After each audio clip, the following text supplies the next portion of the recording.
In your 20s, I would recommend that you do everything. Everything that interests you, just get into it, make mistakes, screw up, do dumb things, but learn from those things. And then in your 30s, get to a point where there's two or three things that you're kind of digging into. These are the things that I like that I'm supposed to do.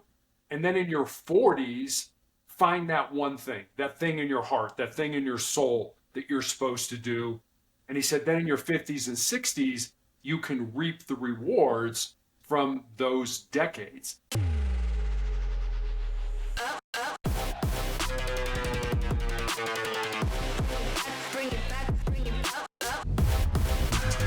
Welcome to The Ownership Game with Gary Montalbo. What would it take to get into the driver's seat of your life and leave your mark? The Ownership Game starts now.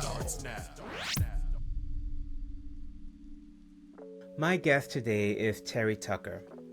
Terry has lived a pretty interesting life. Standing at 6 foot 8 inches tall, Terry went to college on a basketball scholarship. After school, he had some brief stints in corporate marketing and hospital administration, and then eventually settled into law enforcement, where he found his way into the SWAT team as a hostage negotiator. For the last 10 years, Terry has been battling a rare form of cancer that has left him wheelchair-bound. This has forced the dedicated public servant to turn his attention into serving in other ways. Terry now dedicates his life to using his diverse life experience to teach and inspire others through his writing and speaking. It was an absolute pleasure speaking with him, and I think you will find his resilience as inspiring as I did. So, Terry, you have had quite an interesting life, with many iterations. I guess, let's give me an overview, like take me through the beginning and what was like childhood like for you, and then walk me through your life. Sure. So, first of all, thanks for having me on. I'm really looking Of forward to course. talking with you today. My childhood was great. I am the oldest of three boys, grew up on the south side of Chicago. You can't tell this from looking at me or from my voice, but I'm 6 foot 8 inches tall and actually went to college on a basketball scholarship despite having three knee surgeries in high school. When I graduated from college, I moved home to find a job. I'm really going to date myself now, but this was long before the internet was available to help people find employment. The good news was I found that first job in the corporate headquarters of Wendy's International, the hamburger chain, in their marketing department. The bad news was is I lived with my parents for the next 3.5 years as I helped my mother care for my father and my grandmother, who were both dying of different forms of cancer. After Wendy's, I went to work actually for the hospital that cared for my father and my grandmother. And then I made the major pivot in my life and became a police officer. And part of what I did during my law enforcement career was I was a SWAT hostage negotiator. After that, I started a school security consulting business. I coached girls' high school basketball when we lived in Texas. But for the last 12 years now, I've been battling this rare form of cancer, this rare form of melanoma. And then finally, I guess my wife and I have been married for 31 years. We have one child, a daughter, is a graduate of the United States Air Force Academy and is an officer in the new branch of the military, the Space Force. Oh my. First of all, how are you? How's your health? It is stable. I still have tumors in my lungs, which I'm treated for every 3 weeks. I Mm. will do another round of treatment on Monday, but I am stable for now, so I'll take that. Yeah, it's definitely a win. Absolutely. What so I mean, I feel like we might need to go there. Start, but I kind of, well, I you know the thing that really stood out for me was hostage negotiator. Let's start there. My goodness, how did you like end up there? Because you can, when you start as a police officer, that's not like the most natural route. It's not. You're right. And I guess Usually SWAT teams in law enforcement agencies, they're usually the best officers with the best training and the best equipment. And I've always wanted to be part of the best in my own life. So when there was an opening as a negotiator, I put in for it. And, I had to run the mile and a half and do so many push ups and sit ups and meet with the psychologist and take psychological tests and meet with the command staff. And it was a very long, laborious process. And then you met with the team. And it was an all or nothing process at that point, where if one person said, hey, I've worked with Terry before and he's difficult to work with, you didn't get on. So The the fortunately, the whole team had to sign up. The whole team. Oh wow. Okay. yeah, everybody on the team, all the other negotiators had to give you a thumbs up. And if they didn't, you didn't get on. And fortunately, I hadn't upset any of them or that, so I was able to get on, and I did that job for 4.5 years, and it was incredibly rewarding. And and this is going to sound kind of crazy. It was a lot of fun as well. Yeah. What did you learn from doing that? Because I would imagine there's some pretty significant life lessons that you uh, can extrapolate when you're dealing with people in those situations. You are, and if you think about it, what we're trying to do is develop trust with an individual that more than likely is having the worst day of their life. I mean, if your Mm-hmm. house or apartment is surrounded by the police and you're talking to me, you're not having a good day. But Mm-hmm. I learned a lot of things. I learned One of the first things I learned is, I remember they gave us a formula about how we communicate. And by we, I mean humans, how human beings communicate with each other. And the formula was 738-55. So 7% of how we communicate a message with each other are the words that we use. And think how many times we've said something and be like, oh, did I say the right Mm-hmm. thing? Or should I have said that? Or maybe I should have said something different. That's only 7% of how we communicate a message. 38% is the tone of voice that we use with those words. And then 55% is our body language and our facial expressions. So, understanding that, think about what I was doing as a negotiator. Somebody's barricaded themselves or has hostages in a room with a gun. I'm not in the room with that person. So I Mm-hmm. didn't have the luxury of that 55%. And I didn't have the luxury of saying something and have the person, see them kind of roll their eyes like, oh, what an idiot. I can't believe he said that to me. So we need to get good on what we did, based certainly on what people were saying, but also what they weren't saying and how Mm-hmm. they were saying it. And we used to use how and what questions. We stayed away from why questions, because why questions sound accusatory. Well, Gary, why did you do that? Oh, wait a minute. Is he saying I shouldn't have done that, or is there Mm-hmm. something wrong? I can get to the same answer by saying, hey, Gary, what got us to this point? And that's a much softer question that doesn't make you feel like I'm accusing you of something. So, how and what questions were important? We used to use what we call tactical empathy. I think you can get rid of the word tactical and just talk about empathy. Well, Gary, help me to understand what happened, or where you're coming from, or what's going on. And the important thing to remember about empathy is, I want to understand it. I may not agree with it. I mean, if you just Mm-hmm. murdered three Mm-hmm. people and I'm talking to you, Mm-hmm. I'm not going to say, oh yeah, you should have done that. But at the same time, I want to understand, because understanding builds trust, and trust gets to a point where you can change behavior in another individual. And that's what we were trying to do: change the behavior, put the gun down, come out, let the hostages go, whatever it ended up being. Yeah. What sort of popped up in my head when you were speaking was the idea of empathy, right? Because it feels like nowadays we have really lost that in how we communicate with each other, and the idea that you don't have to agree with me, but just like try to get in my world and understand. Like now we're so much of culture of I'm right and you're wrong, and I'm gonna try to prove my way, or just argue my way through the situation, right? And all this gets amplified in social media. So I imagine that's a very valuable life lesson, just the idea of always coming from a place of trying to understand what the other person is saying. It really is. And I take that even a step further. from what you said, not only do we try to convince people, but if you don't agree with me, somehow you're a bad person. Mm-hmm. And it's like, Mm-hmm. when did that Mm-hmm. happen? Just because we don't agree doesn't mean we can't have a relationship. We can't be friends or we can't work together. There's sort of this all or nothing thing in life now that, if you don't agree with everything I say, then I don't want to have anything to do with you. And I mean, we're all unique, we're all different, and we should spend some time trying to understand other points of view. It makes us smarter. It makes us basically appreciate what other people are going through or have been through in their life and why they are the way they are. And that was one thing, we were always trying to do. I didn't know a lot of times when we would get on scene why we were there. Mm-hmm. Why am I here talking to this person?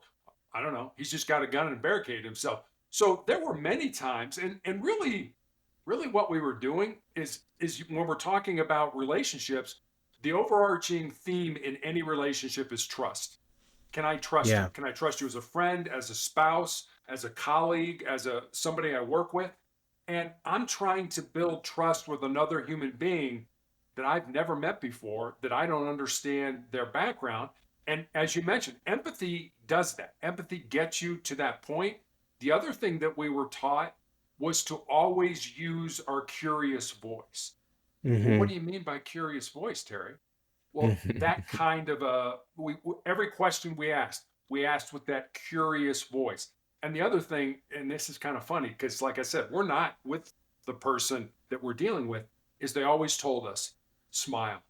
Always Mm-hmm. smile when you're talking on the phone because yeah, the person can't see you, but that smile radiates through those Oh phone yeah. lines, and people can see that. Yeah. It's really interesting. 100%.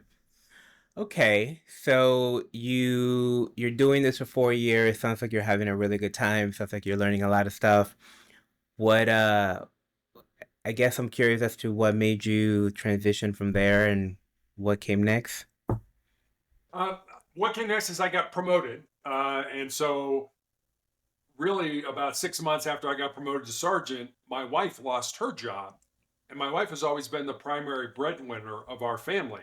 And she supported me in going to law enforcement. She married me when I was a suit and tie, 8 to 5, Monday through Friday hospital administrator, and supported me in making that pivot to going into law enforcement. So when she lost her job, it was okay, I need to support you now because our family was Mm, always number one in anything we ever did.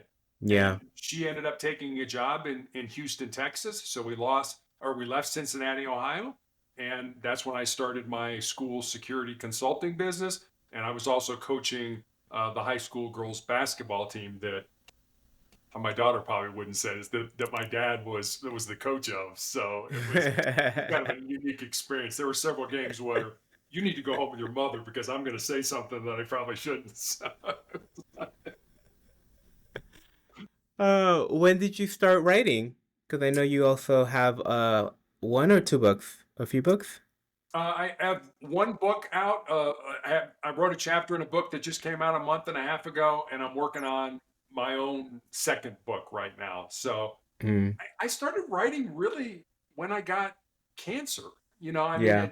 I'd been an athletic person my whole life, Yeah. a physical person, played college basketball, was in law enforcement, and now I'm in a wheelchair and I don't have a left leg.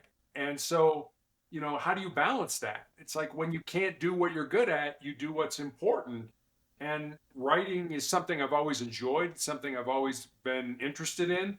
And so it was an opportunity to spend more time sitting at a desk writing when I knew I couldn't really be that physical anymore. Mm-hmm. Yeah, you know, I'm really glad you mentioned that because that was one of the first things when you mentioned the cancer that I thought of and I wanted to circle back to. You are this athletic guy, right? You played basketball, you've been coaching, and then having to go through that transition. When you're an athlete, that becomes a real part of your identity and like a badge of honor in a sense. And then to all of a sudden have to lose that had to be incredibly difficult. Obviously, cancer is difficult, but I mean also like on an ego perspective, right? Like from an identity perspective. Does that make sense? I mean, it does. And I felt my purpose in life was to be in law enforcement. I wanted Mm, to follow in my grandfather's footsteps. My grandfather was a Chicago police officer from 1924 to 1954 and actually got shot in the line of duty with his own gun in 1933. But when I mm, wanted to do that, my dad was absolutely not. You're going to mm-hmm, college, you're going to major in business, you're going to get out, get a great job, get married, have 2.4 kids, and live happily ever after. mm-hmm, But that's the life my father wanted me to live. And I've mm, always tried to be true to who I am. Now, granted, my first two jobs were in business because that's what my dad wanted me to do. And I mm-hmm, waited until my father passed away to get into law enforcement. So, yes, I was an athlete, but it wasn't my identity. I had one of my nurses mm, last treatment cycle. She asked me, she said, Is cancer your identity? And I mm-hmm, immediately said, no, it's something I have and something I have to deal with, but it's not who I am.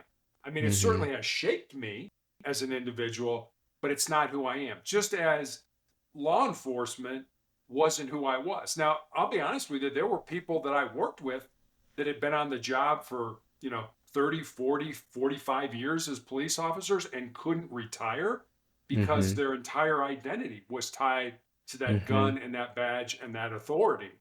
And that was who they were. I was never like that. I mean, I didn't mm. like giving up my job in law enforcement, but it wasn't who I was. I knew I had other skills and I could apply those skills in another direction. Yeah, that's really smart. I think a lot of us are not quite as adept at. I remember for me when my first career, I was an art director, and even that making the transition from, being a designer with a capital D Yeah, to an entrepreneur to a coach, it took a while. So it's really fascinating that you always had that awareness of knowing that what you do is not who you are, that it's just what you do. exactly. And you have to have a belief, I guess, or a certain amount of confidence in yourself to know that okay, this is time for a change. And I'd had changes in my life. I went from Wendy's in their marketing department to hospital administration to law enforcement. Okay, I've done three different things in my life up to this point, plus a father, plus a husband. Can I do other things? Sure, I can. I mean, I had a master's degree. I spent a couple of years in law school. I knew there were things I could do based on my training, background, education, and experience that could help other people as well. And that's why I started my consulting business. Yeah. But I think, what was sort of jumping out at me is I don't know that most people would approach making all those transitions with the type of clarity and confidence that you are speaking about. I think most people that I know, like humans, when they are making those types of transitions, their instinct is to be afraid, to resist, to try to create safety as much as possible. Like, are you aware that that's kind of like a superpower that you have? Well, you're looking at me now. There's no S on my chest. I do not have a cape and fly around with magical powers. Well, not all heroes wear cape, Terry. No, I totally get it. I agree. There are a lot of people that it's like I'm here, I'm comfortable, I'm safe, and I want to stay here. And it's like, but Mhm, but you're not happy. You're mhm, not fulfilled. This is not what you're supposed to do. And people are like, no, I don't care. I'll take safety over, stepping outside those comfort zones and making myself uncomfortable so I can grow. No, I'm good with that. And I heard I wish I could remember the man's name. Jeff Wetzler was his name. And he talked about how you should look at your life sort of instead of how we always have, okay, this year I'm going to accomplish this and this. We have these sort of annual or biannual goals. And he kind of reframed it for me. He did this recently. I wish I would have known this when I graduated from college, but he talked about how we should look at our life sort of in decades instead of years. And he mhm, commented, he said, in your 20s, I would recommend that you do everything. everything that interests you, just get into it, make mistakes, screw up, do dumb things, but learn from those things. And then in your 30s, get to a point where there's two or three things that you're kind of digging into. These are the things that I like that I'm supposed to do. And then in your 40s, find that one thing, that thing in your heart, that thing in your soul that you're supposed to do. And he said, then in your 50s and 60s, you can reap the rewards from those decades. And I know so many of my friends were like, oh, I'm 32 years old. I'm not where I am, where I want to be financially. I'm not married. I don't have a family. I mean, it's always the negative side. It's always, I'm not where I want to be. But if you look at your life more in decades, I Mm-hmm. think it takes some of that pressure off of you. Well, I'm not where I'm supposed to be. You got 10 years to figure it out. 10 years is a whole Mm-hmm. lot easier than, year by year by year by year. Yeah.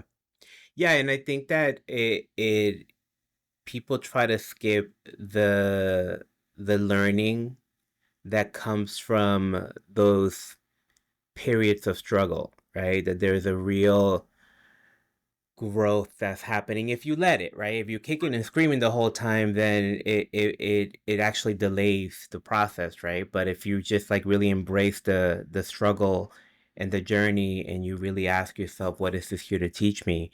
That there's a real benefit to those periods of pushing through hard things. There Um, are, and I think that's very important for people. And like I said, people enjoy safety, they enjoy mhm. security, but you don't grow. And if you're not growing, you're dying. And I really think it is important to find, whenever I speak, especially to younger people, I always tell them, if there's something in your heart, something in your soul that you believe you're supposed to do, but it scares you, go ahead and do it. Because at the end of your life, the things that you're going to regret are not going to be those things you did. They're going to be those things you didn't do. And Yeah. by then, it's going to be too late to go back and do them.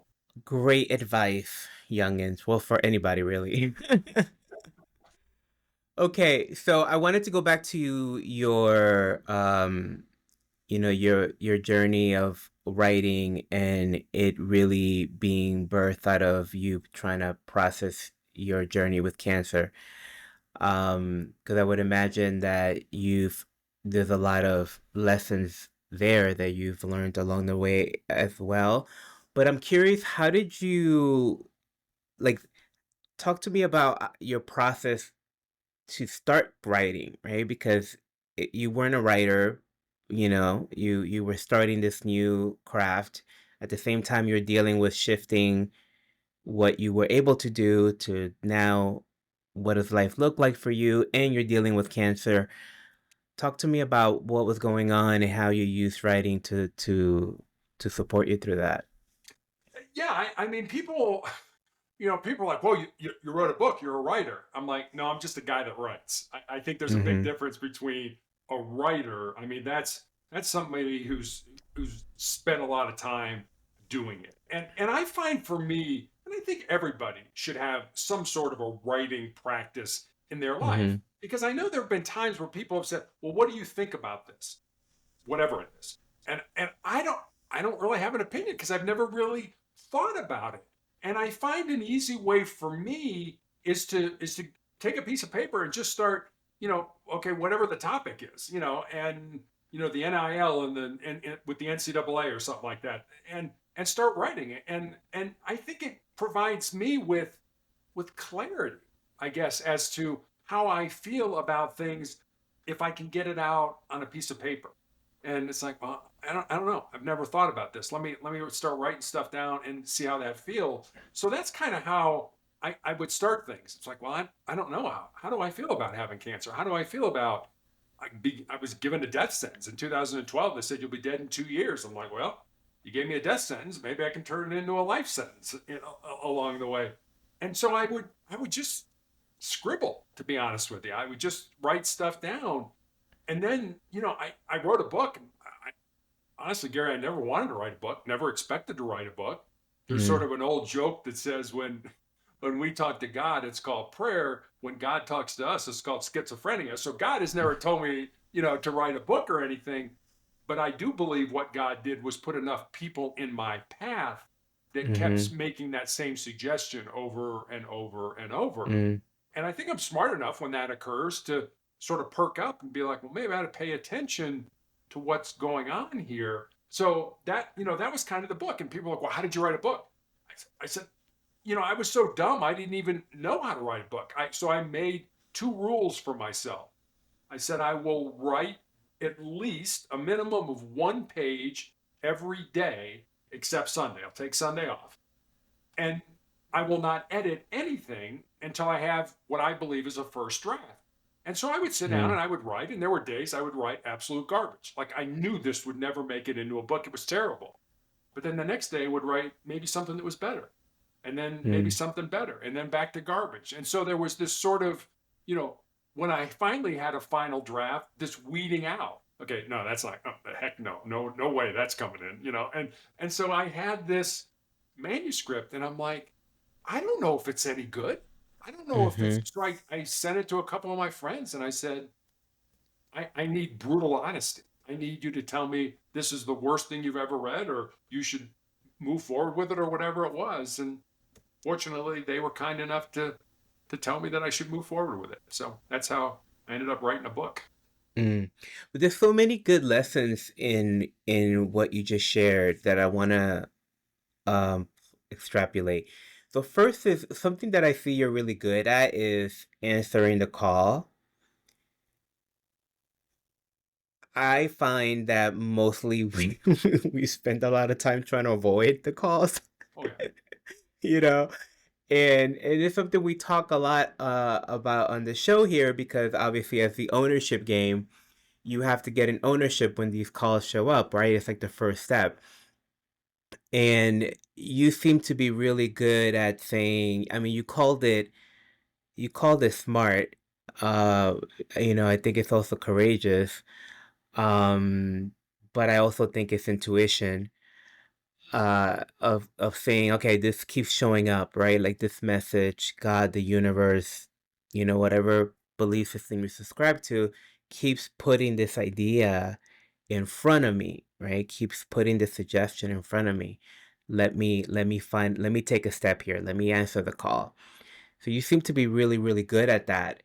Um, the other thing that I thought was really great was you're approaching this process of writing, which you've never done before, and you were really able to remove the judgment out of it. You were really just able to place yourself in the exercise of doing it, right? So then, in something really smart, it just became a practice in keeping your word. You said you were going to write every day, 6 days out of the week, and then it just became a practice of keeping your word. And regardless of whether it was good or bad or garbage, you just kept your word every day, developing the habit, developing the practice. And then at the end, you said, okay, let me see what I got. Let me see what I got here. Let me let me assess. And I think it's such a smart strategy and such a smart way to approach it because we spend so much time trying to judge ourselves and compare ourselves, try to strategize it before you even get started, right? Trying to figure out the how before you even get started. And I just think your approach was so smart and and really um it gave you a lot of grace is what I'm trying to say. It gave you a lot of grace to approach something new that you've never had done before and learn along the way. yeah. I there's a and again something I know now that I wish I would have learned 10 years ago, 5 years ago, whatever. Sort of that rule of 100. That if you spend 100 hours in a year working on something, which is basically 18 minutes a day, and think of, I mean, I know I totally waste at least 18 minutes every day doing something. If you spend 18 minutes a day on anything, piano, violin, writing, basketball, whatever it ends up being, right, drawing, whatever you're good at, then you're going to be better than about 95% of the world in that. And if you break Mm. it down in that, if you break it down in easy terms, it's sort of that old joke, how do you eat the elephant? One bite at a time. Yeah. But we tend to get, oh my gosh, writing a book and I don't know, and all the things that go along with that. It's like just sit down and do it. Just start Mm-hmm. somewhere. I love the story Jesse Itzler tells. Jesse Itzler was former owner of the Atlanta Hawks, and he's married to Sarah Blakely. And Sarah Blakely started a woman's undergarment company called Spanx, and it's a multi-million-dollar company. And he Mm-hmm. talks about how when she started that company, she had one prototype and $5,000. And she had been a door to door facsimile, a fax salesperson, which we don't even use faxes, anymore. And that's what she did. And the point he was trying to make was if she would have waited until everything was lined up perfectly, he said, I guarantee you somebody else would have come up with that idea and run with it. And the point of that is just jump in wherever you are. Wherever you are in life, I want to write. Okay, just start writing. It doesn't have to be Yeah. good. It doesn't, but if you have the discipline to every day I'm going to write at least one page. And there were days I wrote one page. There were also days I wrote 20 pages. So, you just kind of go with the flow. But if you wait for everything to be perfect, there's nothing perfect in the world. There's no perfect relationship. There's no perfect people. There's no perfect job. Just start where you are and jump in and figure it out as you go. Yeah. No, it's so important because we get obsessed with the right time and having to get ready, right? Like having to learn, oh, I gotta get you could have started with like, oh, let me take some writing classes. Let me go research on the internet. But you just said, okay, let me write. Let me write. And the other thing that's really brilliant that I just want to put a bow on is the discipline part. The You are the sum of your practices, right? We've heard that before. And it really is a matter of developing that muscle, right? The moment that you develop that muscle and that practice, well, now you have more strength to pick up more weight, to do harder things, to do scarier things. But when you are out of shape, right? When you're out of practice, yeah, the load seems heavy. But start with your 5 pounds and do that, right? So it's such a great story. I'm so glad that we went there because I just think it's such a valuable lesson in how to approach these big scary things that scare us. Yeah. Okay, so I think, what would be kind of great to circle back is if we can go into a little bit of your journey battling cancer, right? Because you've had this amazing life and then you're still having this amazing life, right? You're in the process of fighting for your life right now, really. And um talk to me about what's that been like and how have you um approached this journey? Yeah, it's not been a fun journey a lot of ways. It's not been a something that I think I would ever ask that Mm, be put on somebody I didn't like or something like that. But so yeah. just a little bit of the backstory. 2012, I'm coaching girls high school basketball in Texas, and I have a callus break open on the bottom of my left foot, right below my third toe. And initially, don't think much of it because as a coach, you're on your feet a lot. But after Mm-hmm. a few weeks of it not healing, I made an appointment and went to see a podiatrist, a foot doctor friend of mine. And he took an x ray and he said, Terry, I think you have a cyst in there and I can cut it out. And he did. And he showed it to me. It was just a little gelatin sac with some white fat in it, no dark spots, no blood, nothing that gave either one of us concern. But fortunately or unfortunately, he sent it off to pathology to have it looked at. And then 2 weeks later, I get the call from him. And as I said, he was a friend of mine. And the more difficulty he's having explaining to me what's going on, the more frightened I am becoming. Until Mm-hmm. finally he just lays it out for me. He said, Terry, I've been a doctor for 25 years. And I have never seen this form of cancer that you have. You have an Mm-hmm. incredibly rare form of melanoma. And most people think of melanoma as too much exposure to the sun and it affects the Mm-hmm. melon, the pigment in our skin. Mine has nothing to do with sun exposure. It's just a rare form that appears on the bottom of the feet and the palms of the hands. And as I mentioned, when I was diagnosed, they're like, well, you'll probably be dead in 2 years because we have nothing for you. We have no drugs, no therapies. We have surgery. If it's somewhere we can cut it out, we can cut it out. Otherwise, sorry, there's nothing we can do for you. So Mm-hmm. my doctor put me on this drug, as she used to say, to kick the can down the road called interferon. And I took a weekly interferon injection, and it gave me terrible flu like symptoms for 2 to 3 days every week after the injection. And I took those weekly injections for almost 5 years. So imagine Wow. having a horrible case of the flu every week for 5 years. And as I said, that wasn't a cure. I mean, that was Yeah. just, we're kicking the can down the road. And 5 years of interferon and ended up being so toxic to my body that I ended up in the intensive care unit with a body temperature of 108 degrees, which is usually not compatible with being alive. Yeah. Somehow I survived that, but I had to stop the interferon, and the cancer came back in the exact same spot on my foot where it Mm-hmm. presented 5 years earlier.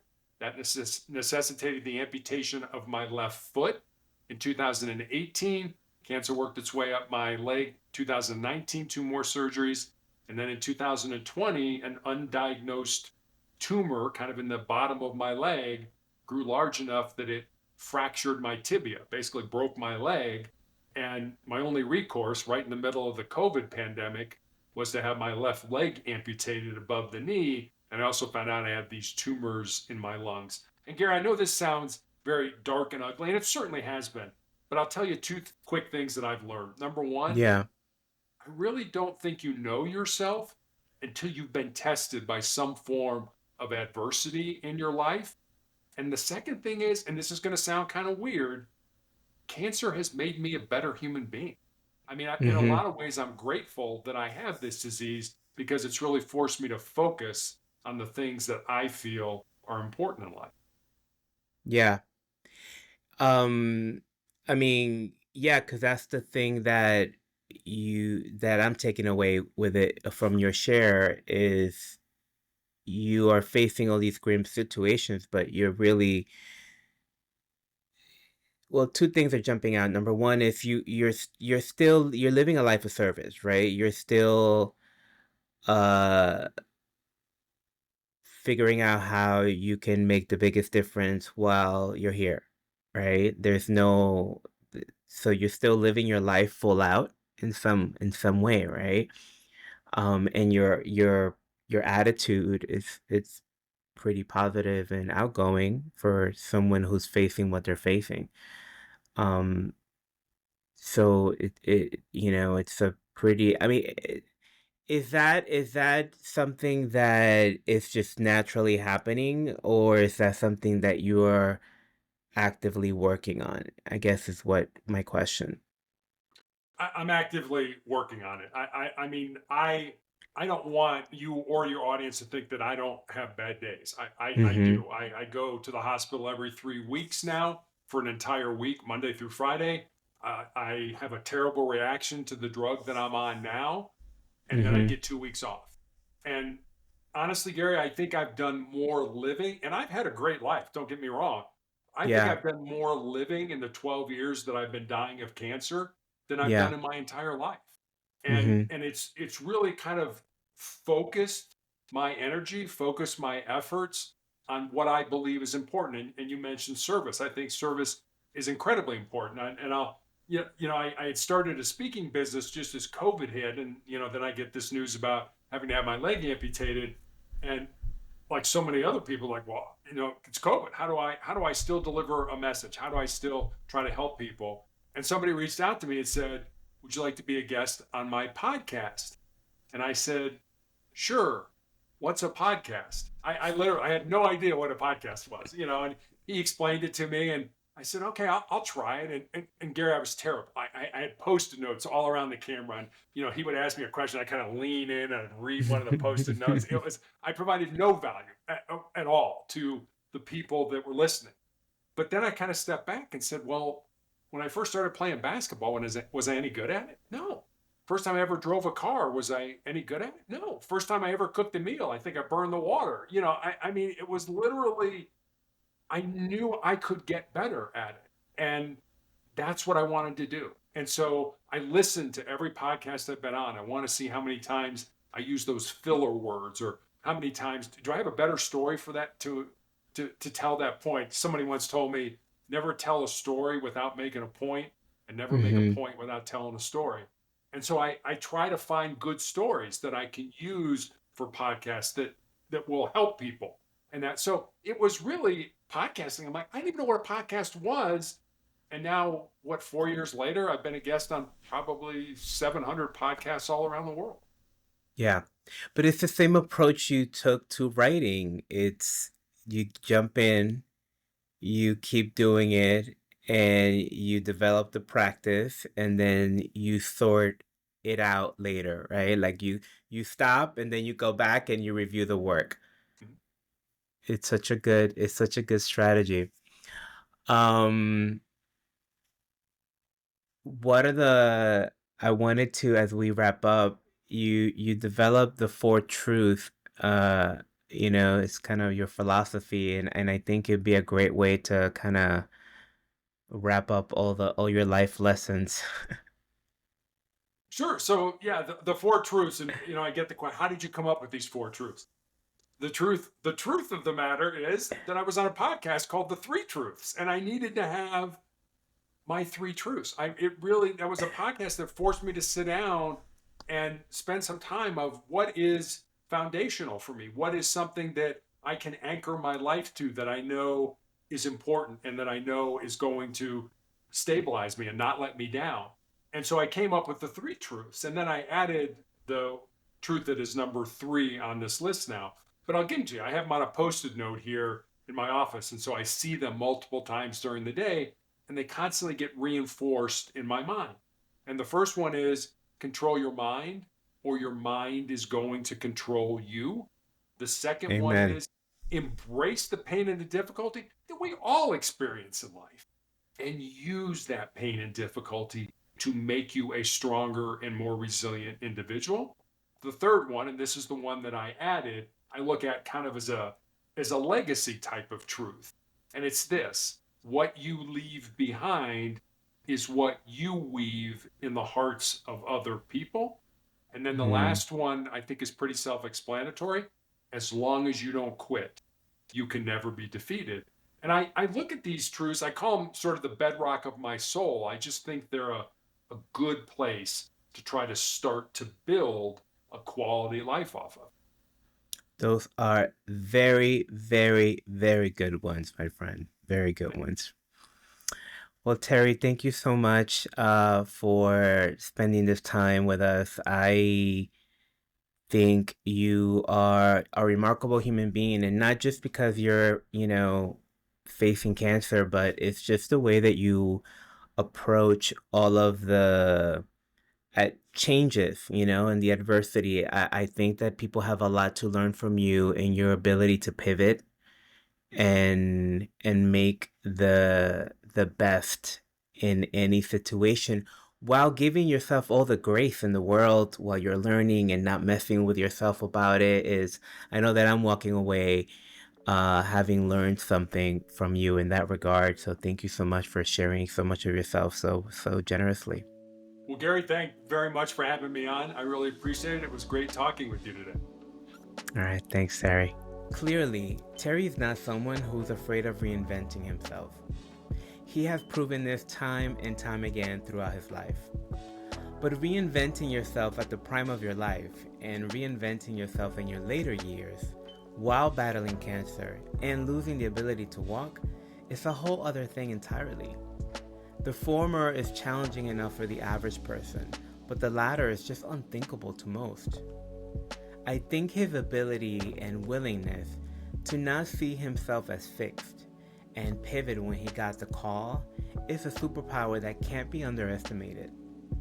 That and holding on to his values of service, resilience, and yes, ownership gave Terry's latest reinvention a grand sense of purpose during the most difficult period of his life.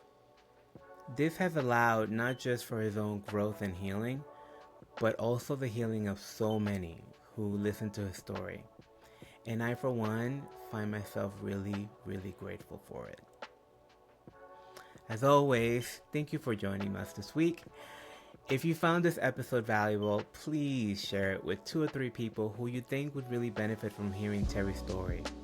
Also, don't forget to click subscribe or follow, depending on your platform. It really does a great deal to help me grow the show and continue to make better and better episodes. I'll see you next week. Thanks for listening to this episode of The Ownership Game with your host, Gary Montalvo. Make sure to like and comment on your favorite podcast platform, as well as subscribe so that you never miss an episode.